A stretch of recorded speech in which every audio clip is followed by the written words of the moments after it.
to the DolphinsTalk.com podcast, the longest-running Miami Dolphins podcast on the internet. We're always in control, and when you say Miami, you're talking to my ball. Cause we're the Miami Dolphins, Miami Dolphins, Miami Dolphins #1.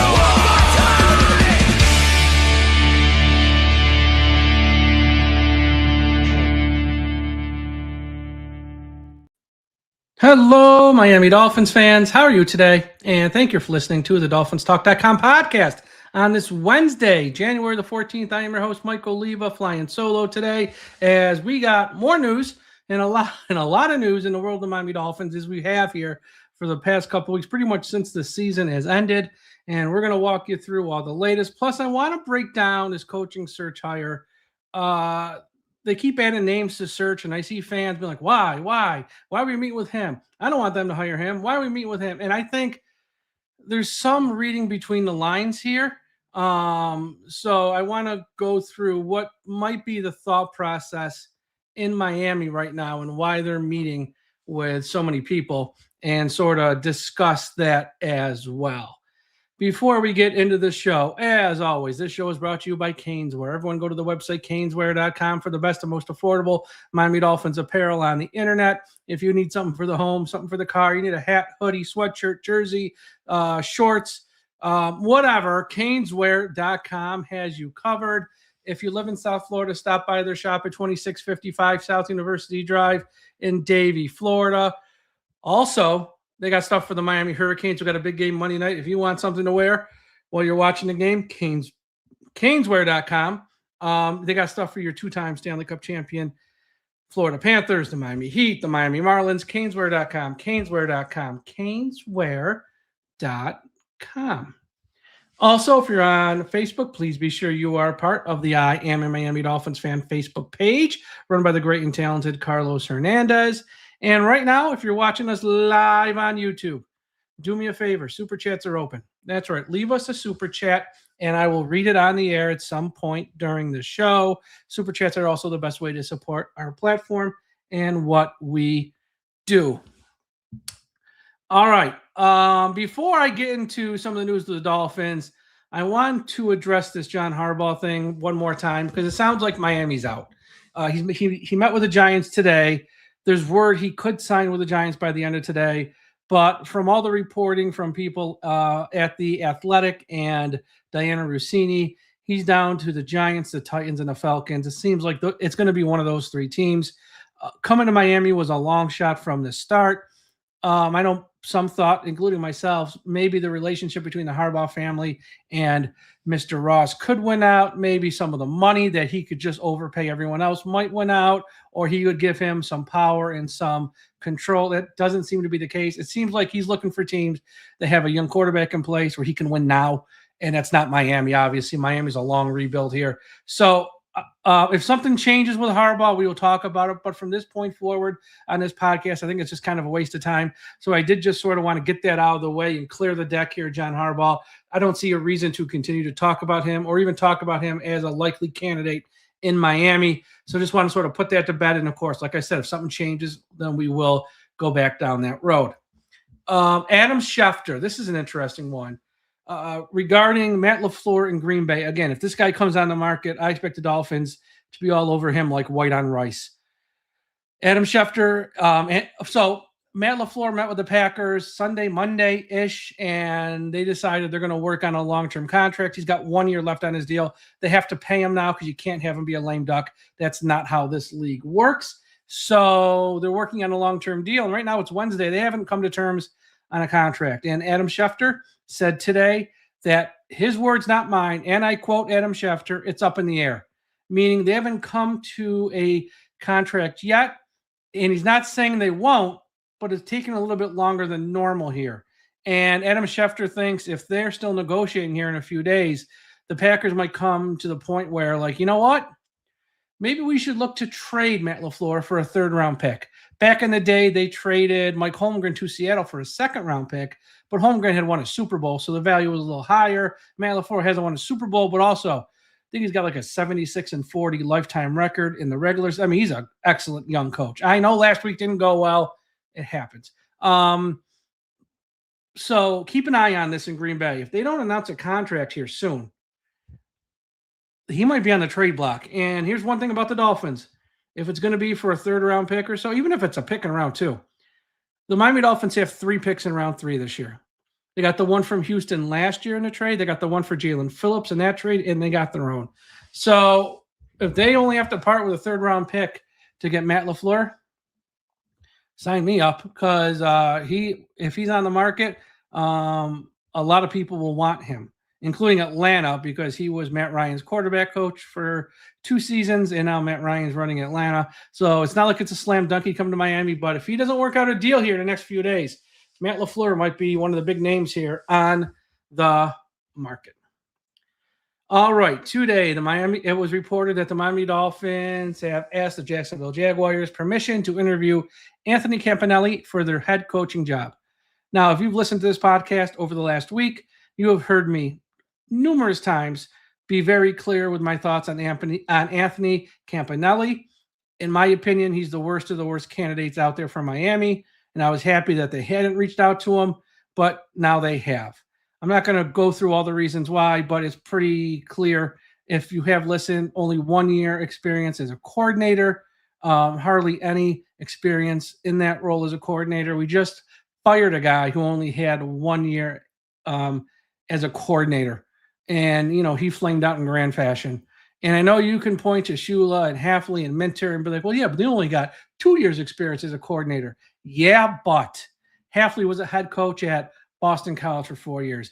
Minter was a coordinator at Michigan where they won a national championship. Shula, yeah, I got nothing to fight you back there, but those names, not counting Shula, have more beef on their resume than Anthony Campanelli. And I'm sorry, it's just true. If not for the viral Hard Knocks video of him talking about ass whoopings and universal language stuff, in which if you watch the video again, which I have today, half the team's laughing at him. So, I don't take him as a serious candidate. That's just me. I know others feel totally different about him than me, and that is fine. Everyone's entitled to their opinion. That's what makes the world go round. We can all have an opinion, and it's okay if we don't always agree, but we can be respectful about it. I'm just telling you how I feel, and I don't take him as a serious candidate. I don't take him as a serious person, because to me, I've seen this act before where it's F-bomb, F-bomb, F-bomb, ass whoopings, universal language. It's that Dan Campbell meathead football act. And if you look at Dan Campbell with the Lions, he went from the NFC Championship game. Then the following year, he was out in round 1, which was last year. And then this year, he missed the playoffs. So that bite your kneecap, F-bomb, overly aggressive approach works for a while. It does work for a short while, but there's no shelf life there. Because then the players and fans and also the media just tune it out, and it just becomes normal. It's meathead football. And I don't think that's right for the Miami Dolphins right now. Maybe there was another time in the past where that would have been right for the Dolphins. But right now in 2026, with what we're doing, with what we have salary cap-wise, with what we're trying to build and what we're trying to start with a new general manager involved, I don't think it's right for this era of Miami Dolphins football. Again, just my opinion. If you don't agree, that's cool. But yeah, so they've asked to bring him in for an interview, so add him to the list. And I want to talk about the interview process overall, kind of like the main point of today's show. I see many fans of the Dolphins clutching their pearls when they hear that Miami wants to interview Patrick Graham, or that Miami wants to interview Kelvin Shepard, or that Miami wants to interview Anthony Campanelli. Folks, relax. The NFL is about relationships and how you keep relationships strong. John Eric Sullivan, like hundreds of general managers in the past, may be using this process to help a friend or pick the brain of someone about the real guy he wants to hire. So you line up a head coaching interview to do that. And it's not a waste of time. This is how the process works. This is how the sausage is made. So, and also something to consider, 3 of the early candidates that Miami reached out to get permission to interview for their head coaching jobs, their teams are still in the playoffs. Robert Saleh with San Francisco, Chris Shula with the Rams, and Clint Kubiak, who did the virtual interview with Miami, with Seattle. If those guys are near the top of Miami's wish list and they can't talk to them right now in person, well, they're not going to just sit around on their hands all day and do nothing. Let's not waste time. Let's not waste a day. Line up other interviews with guys until we are allowed to talk to those guys who might be at the top of our wish list. Again, that's the process. That's how the sausage is made. This has been done hundreds of times in the past. Also, John Eric Sullivan worked with Anthony Campanelli and also Patrick Graham in Green Bay for a short period of time. They were both there. They passed through. So he might be doing them a favor. Hey, no one else is interviewing you for a head coaching job. We got some free time. Why don't you get some experience in the process of how a head coach interview goes? Come meet with us. So then when you get more of these interviews in the future, you're more prepared for it. You've been through this already. And maybe if some other teams see you talking to us, maybe they'll give you an NFL head coaching interview now, which could open the door for something else. It's about relationships. This league was built on relationships. Why do you think the Miami Dolphins brought in Troy Aikman as a consultant? They are paying him for his relationships, which have value to help Miami find the best candidate for a general manager and head coach. Because Shore has been in Miami for 16 years as a finance guy. Ross is a real estate guy. He doesn't have a lot of connections in general manager circles or head coaching circles. Marino, like I said, everyone loves Dan. He's kind of like the mayor of the team. I don't know how much he's involved talking to other teams, obviously. And then you got Tom Garfinkel. He came from the San Diego Padres. So they're paying Troy Aikman for his relationships. And something else to consider with Patrick Graham, Pete Carroll was fired in Las Vegas. When they hire a new head coach, they might not want Patrick Graham. So maybe the Miami Dolphins are feeling out, hey, let's talk to Patrick Graham, because if we hire whoever, maybe he can come here and be our defensive coordinator. Maybe if we hire Jeff Hafley, who also worked with the Packers, not at the same time with Graham, but if you're the general manager, came from Green Bay, I got two guys came from Green Bay, they're going to be on the same page. Let me see if I can broker this deal. Hafley is head coach, Graham is the coordinator. Or Clint Kubiak, great offensive mind, young offensive mind. He's going to need a veteran coordinator on defense. Let me see if Patrick Graham, if he becomes available, would be interested in working under Clint Kubiak. That's why this stuff happens. So don't go into panic mode thinking Miami wants to talk to this guy. Oh my God, we're going to hire him. It's going to be awful. Guys, John Eric Sullivan is playing chess here, not checkers. And I guarantee you, John Eric Sullivan knows who he wants as his head coach already. But hey, there's a Lions maybe linebackers coach or secondary coach who works under Kelvin Shepard. Let me bring in Kelvin Shepard for a head coach interview. We'll talk to him. And when I'm talking to him, hey, you got that linebackers coach. Everyone says really good, so-and-so. Tell me what you think about him. Now you're getting intel on a guy you might want to hire as your defensive coordinator. Again, that's how this process works. This is how the sausage is made. So every time I see people, why are we reaching out to 10 guys? Oh my God, we're talking to him? Yeah, to get information maybe. It might not be because they really want him as a head coach, but they're going to give him a head coach interview. And it also might be, like I said, they're a friend of John Eric Sullivan. I'm helping out a friend get a head coach interview. So maybe his name is on the radar, if not this year, next year and beyond, to maybe get more head coaching interviews. Hey, that's the guy who met with Miami. Maybe we should talk to him. That's how this league works. And yes, Miami's reached out to like 10 guys, right? I promise you. I bet my house on it that John Eric Sullivan, Troy Aikman, Brandon Shore, and that group, they probably only really care about 3 or 4 of them max. But they're going to do their due diligence, and they're going to cast a wide net because that's the smart thing to do. And who knows, maybe someone you talk to comes in and they wow you and they surprise you, and maybe you find something that, hey, I didn't think this would, look at this. And maybe that's the guy you end up hiring. But 9 times out of 10, it's just you're searching for intel. Okay, you're searching for intel. And that's what this process is. They met with Kevin Stefanski yesterday, and they put out a release that they met with Kevin Stefanski. Kevin Stefanski's already been a head coach for 6-7 years. He's a 2-time coach of the year.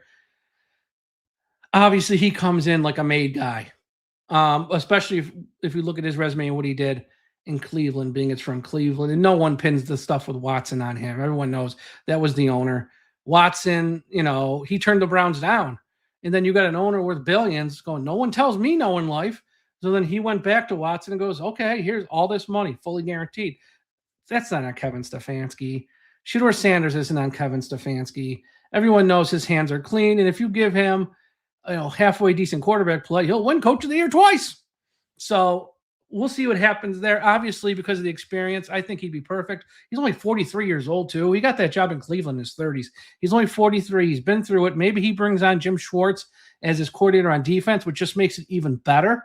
Another former head coach, a guy who's just known as so smart as a coordinator. Like, if you can get those two in Miami, that's great. That's great. But we'll see. That's great. I see someone say, Mike, stop it. Kevin Stefanski signed. You don't know how Cleveland works. Cleveland, if you think Kevin Stefanski had the power to tell his owner, don't get Watson, you're nuts. You're not. And plus, you just don't know history because Watson told him no. The only reason he went there is because the owner overpaid greatly over Atlanta and the Saints to get him. So much money, he couldn't say no. So there's that. Again, super chats are open. Send me a super chat. I will read it on the air on the show. At some point, super chats are open. Send in the super chats. Also, finheaven.com. Everyone go to finheaven.com, largest Miami Dolphins message board on the internet. And wherever you're listening to this podcast, Apple Podcast, Spotify, Podbean, iHeartRadio, Audible, we're on all the platforms. Subscribe so you don't miss an episode. We're going to have shows pretty much each and every day of the week until we hire a head coach. Then we go into free agency season. We're going to have shows pretty much every day. Then we go into draft season. I got stuff lined up for draft season like you wouldn't believe. Locked in. People going to come on and talk about the draft. So make sure you are subscribed to wherever you're listening. If you're watching us on YouTube, smash that like button. Let me say it again. Smash that like button. Make sure you're subscribed to the channel. And yes, those super chats are open. When looking for a head coach, now, I'm not talking about the guys like a Harbaugh or a Kevin Stefanski or Mike McCarthy, who, from all sounds of it, does not want to come to Miami. That's why he hasn't taken an interview here yet. And again, Mike McCarthy is like 62 years old. He don't want to come and be in part of a rebuild for 2 or 3 years. He wants to go to like the Ravens or Pittsburgh or Tennessee, where they got a chance to win right away. He ain't going to want to come here because 2026 is going to stink for the Dolphins. We got no salary cap space, no quarterback, all that good stuff. We got nothing. And then you got to clear the cap. They're not going to be able to sign anyone. They might have to let go of guys like, Chubb's gone for sure. Hill's gone for sure. Minka might have to go just because they need the salary cap space. So next year's going to stink. And then you got to go 2027. Yeah, maybe you sign a few guys, but it's going to be built through the draft. It's going to be a long process. And I know a lot of fans of Dolphins don't want to believe that. They go, look at the Patriots. They turn it around quick. Look at Sean Payton out there with the Broncos. They turn it around. Yeah, they got their young quarterback quick. We're not going to get a young quarterback quick. Like Sean Payton had 1 year down, and then he got a young quarterback, and they hit on it.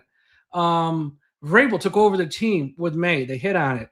Whoever walks in here is going to have 1 year of Quinn Ewers or, Joe Flacco or Mitchell Trubisky at quarterback in 2026, and it's going to be a long, hard process. But that's okay.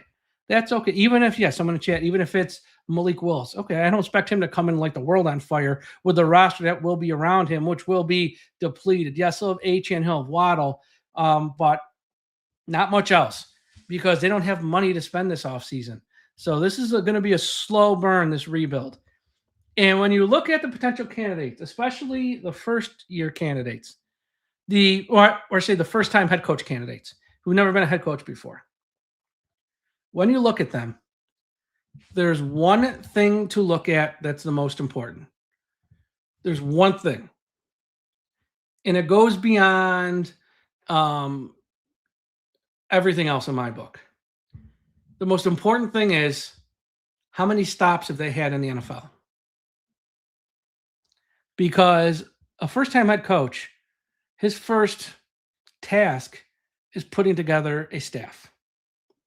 And the people who can put together a staff the best are people who've had multiple stops in the NFL because they have the most relationships. Goes back to that word, relationships. This whole process is about relationships, and when you hire someone, it's about those relationships. Because if you are a first-time head coach, it's easier for them to put together a staff. If you've worked in many places before, why you've met more people, you have more relationships. Example: Jeff Hafley worked in Tampa Bay, worked in Cleveland, worked in San Francisco. Now he's with the Packers. You make him a head coach with those stops, he'll put together a staff. You won't have much trouble. Clint Kubiak worked with the Saints, with the Broncos, with the Vikings, with the 49ers, and now in Seattle. Again, you hire him as your head coach, he'll put together a staff with no problems. Chris Shula, everyone loves the name Shula. I do too. Rooting for the kid. Don't know if rooting for him in life, not saying I'm necessarily rooting for him to be the Dolphins head coach, but he's pretty much spent his entire NFL career with the Rams. He had a couple years with the Chargers a while ago, but that was like a while ago. And the last, 7-8 years, it's all been with the Rams. If you make him head coach, he's going to struggle putting together a coaching staff because he's had less stops and he's made less relationships around the league. That's not saying he can't do it. It's just going to be harder for him over guys like Clint Kubiak and Jeff Hafley and such. And there's other. I'm not going through every guy's history, but you get my point. In that when you're looking at these candidates, I know everyone is a prisoner of the moment.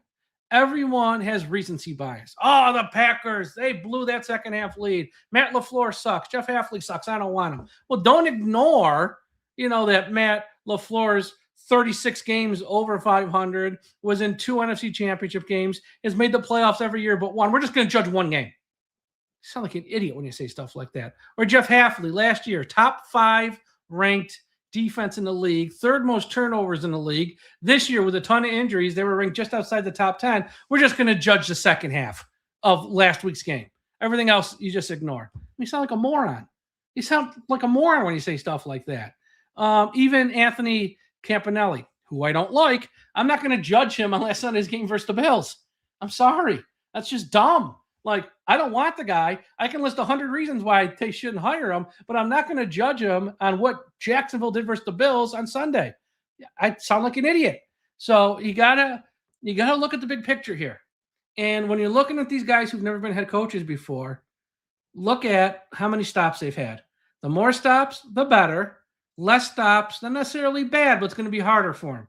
So that's kind of what I'm looking for, and I think that's what a lot of these general managers kind of look for too. Like, who do you know? Because the more people you know in this league, the better. It's about relationships. Everything's about relationships. The Miami Dolphins have 10 or 11 guys they want to talk to now. They're not interested in all 10 or 11 guys as their head coach. They are not interested. I promise you. They're probably interested in 4 or 5. The rest are just helping a friend, or we got time to kill as we wait for Seattle to lose, or San Francisco to lose, or the Rams to lose, to talk to the guys we might really want. We can't talk to them now. So until that happens, let's meet with this guy. Let's meet with Patrick Graham. Let's meet with, Shepard. Let's meet with, Anthony Campanelli. Doesn't matter. It's not hurting anything. Don't get all upset over it. I think we know who Miami kind of wants. I think, if it were me, when this process is all said and done, I have no idea who they're going to hire. I'm not going to be one of those guys and pretend to have insiders. Oh, this is what I know. I hear stuff sometimes, but on this process, I have no idea. I think when this process is all said and done, and in no special order, I think one of these 5 names will be the head coach of the Miami Dolphins. Kevin Stefanski, Clint Kubiak, Jeff Hafley, Robert Saleh, and I'm going to put Matt LaFleur there because I still think there's a chance that falls through and they trade for him. I think one of those names is going to be the head coach of the Miami Dolphins when this process is done. Not Harbaugh, not going to be McCarthy. I don't even think Shula is going to make it, honestly. I think it's going to be, again, no special order, Kevin Stefanski, Robert Saleh, Clint Kubiak, Jeff Hafley, or Matt LaFleur. One of those 5. So all these other interviews are setting up. Yeah, it doesn't hurt. And they might be helping friends out. And they might be sort of picking their brains on people who work for them that they want to put on their staff with a promotion. Like I said, talk to Kelvin Shepard, a linebackers coach. We might want him as a coordinator. So let's set up an interview with him so we can talk to him and not be caught breaking the rules.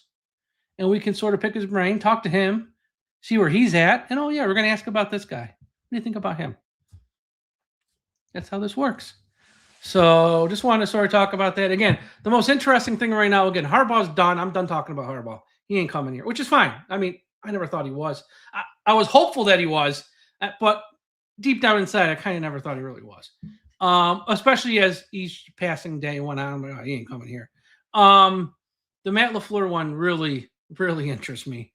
Because if we could get him for a 3rd-round pick, if that doesn't work out with the Packers, that'd be huge.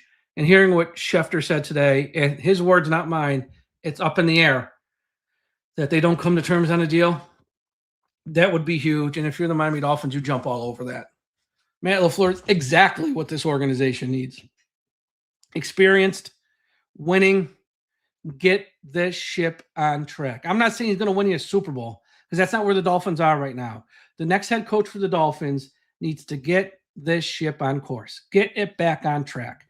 Get us back to a consistency of 10 or more wins every year. Get us back to consistency in the playoffs every year. Oh, yeah, maybe win the AFC East every now and then. Get us back to that. Respectability, making the Dolphins relevant. And I think with Matt LaFleur and even Stefanski, those 2 guys do that quicker than if you go with Clint Kubiak or Halfley. Okay, that gets you there quicker.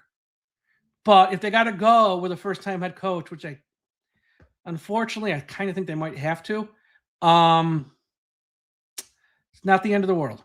It's not the end of the world. I know a lot of fans want an experienced coach. We've gone through the unexperienced coach. Here's what fans have to remember, too. Yes, we've gone through the inexperienced coach for like 20 years, pretty much since Wanstead, however many years that's been. But we've gone through it with idiots. Jeff Ireland, Mike Tannenbaum, Hickey, and Chris Greer. I mean, not exactly a Mount Rushmore of NFL front offices. I'm sorry if that offends anyone. It's just not.